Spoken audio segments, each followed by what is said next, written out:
Channel. ఈరోజు మన recipe వచ్చేసి కారం దోశ అలాగే నువ్వుల పొడి విత్ బొంబాయి చట్నీ అండి. ఈ రెసిపీ చాలా టేస్టీగా ఉంటుందండి. ఒకసారి ఇంట్లో ట్రై చేసి చూడండి. మీరు ఇంతవరకు నా ఛానల్ని సబ్స్క్రైబ్ చేయకపోతే సబ్స్క్రైబ్ చేసుకోండి. అలాగే పక్కన ఉన్న బెల్ ఐకాన్ కూడా మర్చిపోకుండా నొక్కండి. అలాగైతే నేను పెట్టిన వీడియోస్ అన్నీ కూడా మీకు వెంటనే నోటిఫికేషన్ వస్తాయి. ఇప్పుడు లేట్ చేయకుండా దోశ తయారీ ప్రాసెస్లోకి వెళ్ళిపోదాం. 1 కప్పు మినపప్పుకి 2 కప్పుల బియ్యం చొప్పున ఒక 4-5 గంటలు నానబెట్టి ఈ విధంగా పిండిని తయారు చేసి ఉంచానండి. మరీ పలుచగా వస్తే దోశలు బాగోవు. ఈ విధంగా ఉంచుకోవాలి.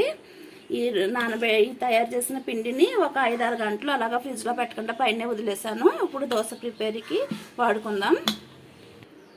ఒక 15 ఎండుమిరపకాయల వరకు నానబెట్టుకున్నానండి. ఒక 10 మినిట్స్ వరకు నానబెట్టాలి వీటిని దోశల కారం కోసం.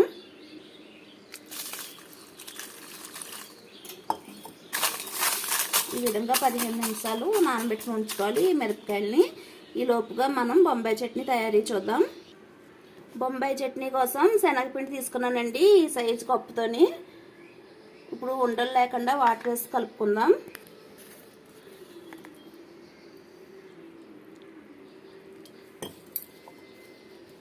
రెండు కప్పుల వాటర్ రాక ఈ పిండి కలిపేసుకోవాలండి. తర్వాత ఇంకో 2-3 కప్పులు పైన పోసుకోవాలి. 2 కప్పుల వాటర్ పోసి ఈ విధంగా కలిపి ఉంచానండి. ఇప్పుడు పోపు తయారీ చూద్దాం.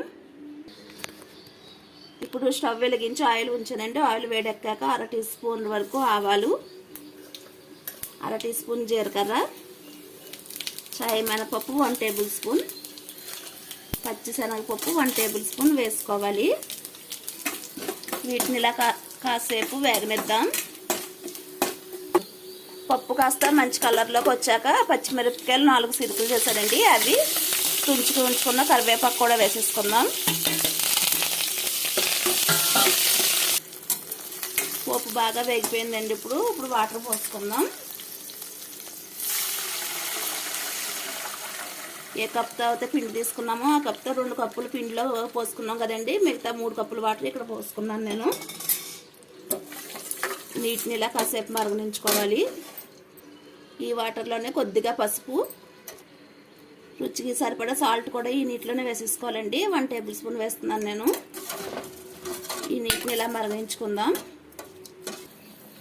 నీళ్ళు మరగడం మొదలైనాయండి. ఇప్పుడు ముందుగా కలిపించుకున్న శనగపిండిని మరొకసారి కలిపేసుకుని ఈ వాటర్లో కలిపేసుకోవాలి. శనగపిండిలో కాస్త వాటర్ పోసి గిన్నెలోని అవి కూడా ఇందులో పోసేసుకోవాలి.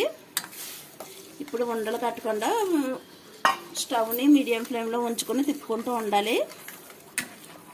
చూడండి పిండికి దగ్గర పడిపోయింది. ఈ విధంగా ఉండాలి జారుగాని. ఇక స్టవ్ ఆఫ్ చేసేసుకొని ఒక నిమ్మకాయ రసం తీసి ఉంచానండి నేను. ఆ రసం ఇందులో వేసేసుకోవాలి. ఈ విధంగా ఒక నిమ్మకాయ రసం ఇందులో వేసేసుకుని ఒకసారి బాగా కలిపేసుకోవాలి. అంతేనండి, మన బొంబాయి చట్నీ తయారైపోయింది.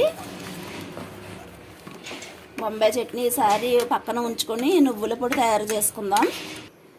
నువ్వుల పొడి కోసం ప్యాన్ వేడెక్కిందండి. ఇప్పుడు వేరుశనగుళ్ళు వేసుకుందాం. 1/2 కప్పు వరకు వేరుశనగుళ్ళు వేసుకుని ఆయిల్ ఏం పోయక్కర్లేదండి. ఇలాగా కాసేపు వేగనిద్దాం వీటిని. వేరుశనగుళ్ళు బాగా వేగినాయండి. ఇందులో నువ్వులు వేసుకుందాం. 3 టేబుల్ స్పూన్స్ వరకు వేస్తున్నాను నువ్వులు. ఇప్పుడు స్టవ్ ఆఫ్ చేసుకుని వేడికి వేగిపోతుందండి నువ్వులు అనేవి. స్టవ్ ఆఫ్ చేసుకున్నాక కూడా ఇలా కాసేపు తిప్పుకుంటూ ఉండాలండి. లేకపోతే వేడికి ఒక సైడ్ బ్లాక్గా అయిపోయి మరొక సైడ్ వేగకుండా ఉండిపోతాయి. ఆ వేడి ఉన్నంత వరకు ఈ విధంగా తిప్పుకుంటే చూడండి నువ్వులు కూడా మంచి కలర్ వచ్చినాయి. మిక్సీ జార్ తీసుకొని నువ్వులు పల్లీలు అనేవి పౌడర్ చేసేసుకుందామండి. మిక్సీ జార్లో వేసేసుకుని మెత్తగా పౌడర్ కింద చేసేసుకోవాలి వీటిని. ఇందులోకి ఒక 5-6 వెల్లుల్లి రేకలు కూడా వేసుకోవాలి. వీటినన్నిటికీ ఫైన్గా ఇప్పుడు పేస్ట్ పౌడర్ కింద చేసుకుందాం. ఈ విధంగా మెత్తగా పౌడర్ కింద చేసుకోవాలండి. ఇప్పుడు నువ్వుల పొడి కూడా తయారైపోయింది. దీన్ని కూడా పక్కన ఉంచుకుందాం. వేరొక మిక్సీ జార్ తీసుకొని ముందుగా నానబెట్టి ఉంచుకున్న ఎండుమిరపకాయలు కూడా వేసుకోవాలి ఇందులోని. అలాగే ఒక పెద్ద సైజు ఉల్లిపాయలు 2 తీసుకోవాలి. ఉల్లిపాయలు కూడా ముక్కల కింద కట్ చేసుకొని ఈ జార్లో వేసేసుకోవాలి. 1 టేబుల్ స్పూన్ జీలకర్ర,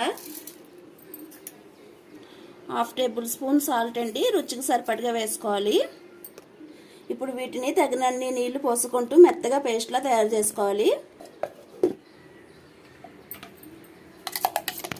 ఈ విధంగా మెత్తగా పేస్ట్ లాగా ఇలాగా తయారు చేసుకుని ఒక పక్కన ఉంచుకుందామండి. ఇప్పుడు దోశ తయారీ చూద్దాం. దోశ కోసం ప్యాన్ వేడయ్యిందండి. ఇప్పుడు లైట్గా ఆయిల్ని అప్లై చేసుకుందాం.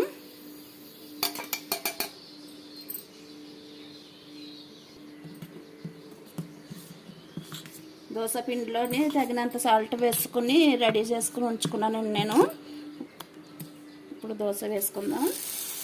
ఈ విధంగా ఒక గరిటె పిండి వేసుకొని ఇప్పుడు ఆయిల్ అప్లై చేసుకోవాలండి చుట్టువైపులని అంచుల వెంబడి. దోశ పైన కొద్దిగా తడి ఆరిన తర్వాత 2 టేబుల్ స్పూన్ కారం వేసుకుందాం. మనం తయారు చేసుకున్న కారాన్ని ఈ విధంగా దోశ అంతా కూడా సమానంగా స్ప్రెడ్ చేసుకోవాలి. కారం అంతా కూడా దోశ అంతా స్ప్రెడ్ చేసిన తర్వాత పైన లైట్గా ఆయిల్ వేసుకోవాలండి. ఆయిల్ వేసుకొని ముందుగా తయారు చేసి ఉంచుకున్న పల్లీలు నువ్వుల పొడిని వేసుకోవాలి లైట్గా పైన. ఇప్పుడు దీన్ని మంచి కలర్ వచ్చే వరకు ఇలా వేగనిద్దాం.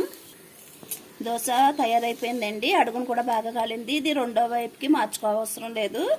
ఈ విధంగా మడత పెట్టుకుని ప్లేట్లో తీసేసుకుందాం. అదేవిధంగా రెండో దోశ కూడా వేసుకుందాం.